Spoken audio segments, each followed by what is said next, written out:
Yes, we need trailblazers formally and informally. What I mean by that formally is formal positions of women in ministry that glorify God. And often we don't want to go formal because, oh, do we have to go formal?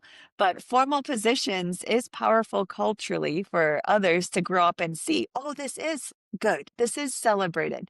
And so while we've had women in mission work for ages, I am the first formal female missionary. And the amount of young girls and dads that have told me, my daughter wants your job, that's game changer. That's not oh, maybe one day I'll marry a man who becomes a missionary and maybe I'll go. It's now no, I want to be able to serve. And so that the formal position just opens up avenues for women to even consider ministry that they can do in many different ways. And then and women, God has put on our hearts a desire for headship. He really has, whether we want to admit it or not. And a formal position is the most clear way to see headship in. We want you in ministry.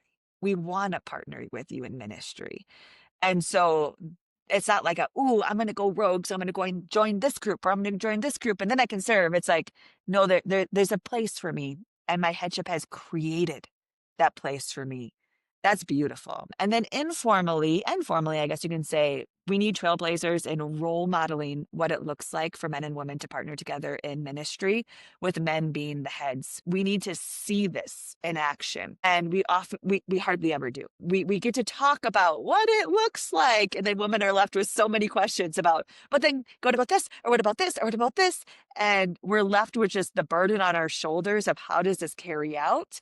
And then to be safe, it's often, okay, this means that only men are in the room and women aren't because that's just safer. And so we don't trailblazing in, let's actually role model how we make these decisions. Let's role model that women and men working together is on a visible stage so that people can see what the God intended complementarian dynamic to look like.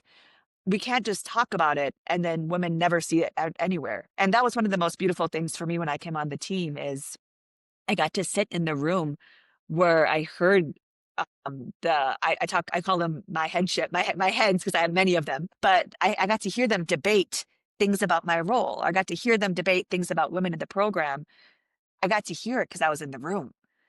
And so I got to see their love for women. I got to talk. I met one of the missionaries I work with wrote his thesis on women in ministry. I was like, I didn't know that people did that. And so there's beautiful things there that we just don't have access to.